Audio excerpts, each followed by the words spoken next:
Welcome to Conversations with Eddie Lyons. Hey, if this content has been helpful for you, give us a subscription, share it on social media so more people can listen to a podcast about life and faith. Pastor, how are you today? I am great. Good day. Yeah, it's going to be a good day. Hey, today's topic is a real fun one. Yeah. It's dealing with criticism.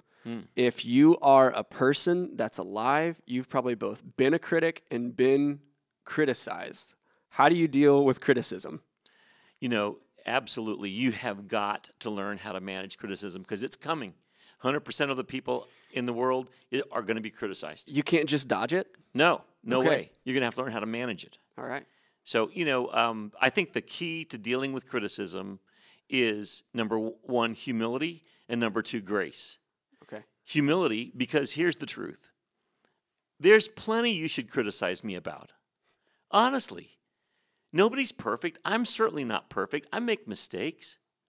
So I just need to okay, yeah, you're right. I messed up there and I didn't think that through. I get it. Okay, Sure. Sorry. I'll try to do better next time. Yeah. And the second thing is grace. Grace for yourself and grace for the people around you. Yeah. Because they're going to bug you. People are going to bug you. Yeah. And so, yeah, it does. So, okay, so if I think about criticism, there's this thing that we would say when I grew up as a Philippines about a particular person, and we would call them picon. Picon. Picon, yeah.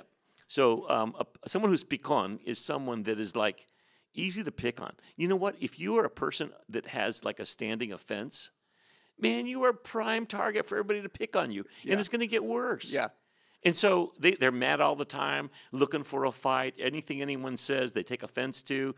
And that is no way to live. Yeah, you want to invite them to your party. Yeah, that's right. Yeah. You do, right? So anyway, I think in America, we would say they have a chip on their shoulder. Okay, yeah. And in Scripture, they have a spirit of offense. Okay. They're easily offended. Okay. Being easily offended is a mark of spiritual immaturity. Wow, okay. Okay. So the only antidote to that is just accept your mistakes. Be humble in response. Yeah. I'm sorry. I messed that up, didn't I? That's okay. Yeah. That's real life. Yeah. And the other thing is grace. And grace involves when people aren't doing the right thing and you want to criticize. I think criticism is different than loving correction. Sure, yeah. And honestly, my emotional, human, natural man response is not loving correction. Sure, yeah, same. I want to give it to him. Yeah. Whether as a father, are you kidding me? That's a problem for fathers. So my wife would always tell me, Eddie, you're so negative toward this child. If we stop believing in our own children, they're not going to survive. So you take someone who's, a child. I've got a 4, a 2, and a 5-month-old. They need correction. And you said there's something different between biblical correction and criticism. How do you walk that line of not letting your emotion take it into criticism, but there's something legitimate that needs to be corrected? How do you walk that line? What is that? Well, first of all, usually if my knee-jerk response is often going to be not correct.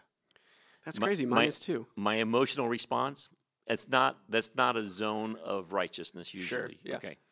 So what I have to do is I have to calm myself down. Okay.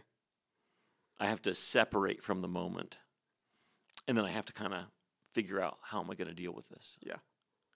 So what I would always do with my kids is anytime I would say to them, hey, I need to talk to you after school today. Well, that would strike fear into them. So I try not to do that now because I don't want them to be freaked out all day. That's not very nice. But I would say, I need to talk to you. So can we talk? Sure. Yes. So we would go in. And I literally would go get a piece of blank white paper out of my office. And I would say, this is you, okay? I think you're wonderful. I love you. I see so much good in you.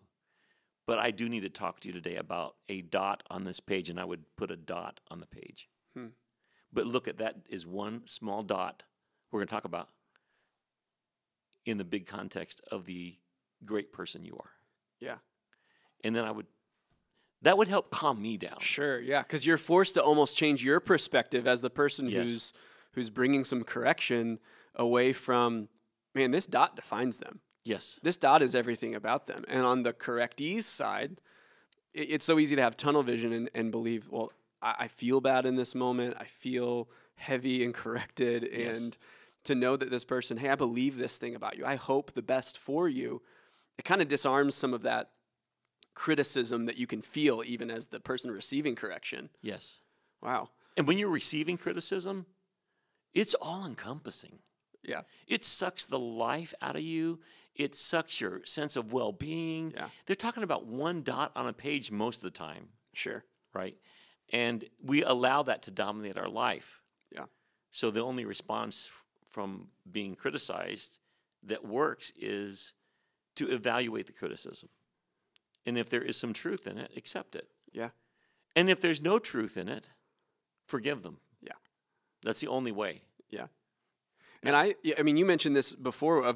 That's why humility is so important, because if someone's coming to you with criticism, and I think we've both been on both sides of it, but if someone's coming to you with criticism, you're kind of looking for a fight. You're coming with your fists up. And if the other person comes in with humility and says, I've seen that too, can you help me? Yes. It takes that fight from fighting to helping. Yeah. And that completely changes the conversation. Absolutely. What else do you have on Okay, so this topic? one of my heroes when it comes to criticism is the Apostle Paul, who is arguably the greatest apostle in the New Testament. Yeah. Certainly, he wrote the more of the New Testament than anybody else. Sure. And here he is, this incredible guy, greatly used of God, selected, chosen by God to bring the gospel to the world. Yeah. But he is one of the most criticized people in the New Testament. Yeah. His contemporaries, his co-workers, were full of criticism toward him. And in 1 Corinthians chapter 4, he says this that is just so interesting to me. He says in verse 3, "As for me, it matters very little how I might be evaluated by you or by any human authority." Wow. I don't even trust my own judgment on this point. So he says, I could defend myself and say, hey, I'm good. But I don't really trust my own judgment. My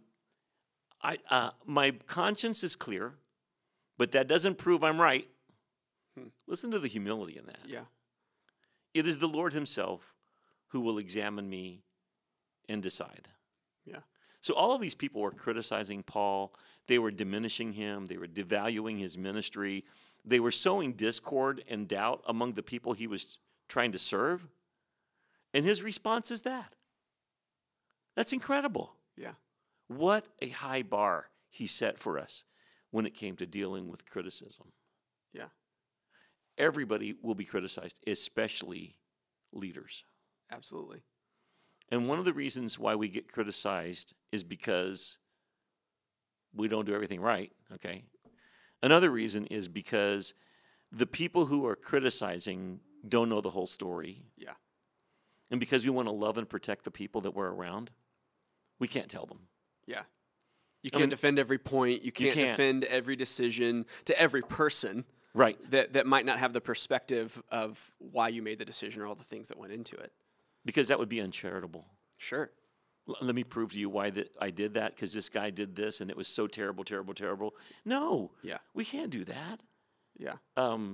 So, we may need to have an inner circle of people that understand the whole story, Yeah. but know that we're here for that person. We're not going to discard them, or, we don't have an intention to gossip or slander.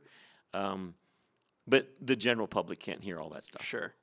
And I think we talked about this with the men's ministry a couple weeks ago. Andrew Albritton taught, and he quoted the verse that said, "Speak evil of no man." Now, you can read into Scripture a lot. That's a pretty clear one.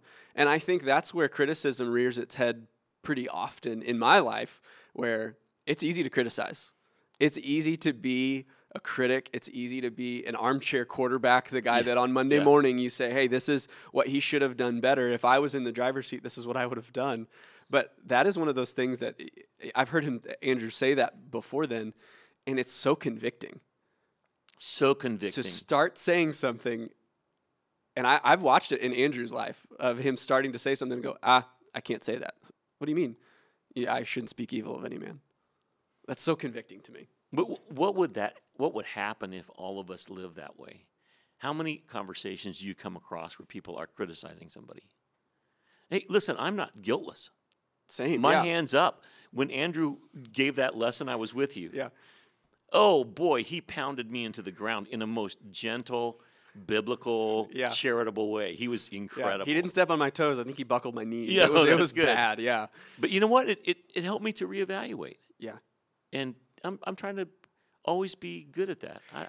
I will keep trying. So what about when you maybe reflect and you think, I have been the critic? Because we have been both. What about a moment that you realize, for me, I go, man, I snapped at my kids too quick. I didn't think about what I said, or I at work didn't say something as kindly or think about my words as well as I should have. What do you do when you find yourself as the critic? Well, I think it depends on the situation. But for instance, there are times when it's appropriate, especially for our kids, or maybe at work you were very critical and you were unkind. You need to go back and say, hey, listen, what I said was not right. Yeah. You know, I was mean. I was over the top. Mm-hmm. And I didn't reflect my genuine heart of love for you, because I do love you and I value you, and I didn't make you feel that way. So will you forgive me? Yeah. I don't want to do that to you. I think there's times to do that. Now, there are other times when if you're just in a critical conversation, they don't even know they're being talked about. Don't increase their pain. Sure. Hey, by the way, you know, I was with 3 other guys. We were talking about you. Sure. No, that's unkind. Yeah. You might go to your friends and say, hey, listen, guys, we don't Shouldn't need to be have, doing that anymore. Yeah. So Yeah. There's a lot of healing there. So any other thoughts on dealing with criticism? buckle your seatbelt. It's coming. It doesn't have to destroy you. It really can destroy you. Yeah. Just remember humility and grace. Yeah. You know, Jesus was falsely accused. He was criticized. Mm-hmm. You read through the Gospels. They called him using the power of Satan. They insulted him. Mm-hmm. He was God. He was perfect. He didn't do anything wrong. And he still caught it. But he responded with grace. Sometimes he was forceful. Sometimes he didn't pay attention to it. If you try to go around chasing down everybody who criticizes you, your life is going to be too busy and too emotionally charged. That will destroy you. Yeah. If you can just have grace for it and let it go, do it. Yeah. If you have to go have a conversation, then you do it. Yeah. But there's a lot of stuff that just isn't worth it. Love them anyway. Yeah.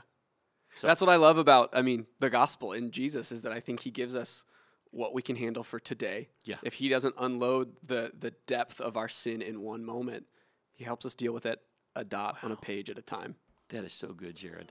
Well, Pastor, thank you. I hope this has been helpful for you as you listen. We'll see you next time.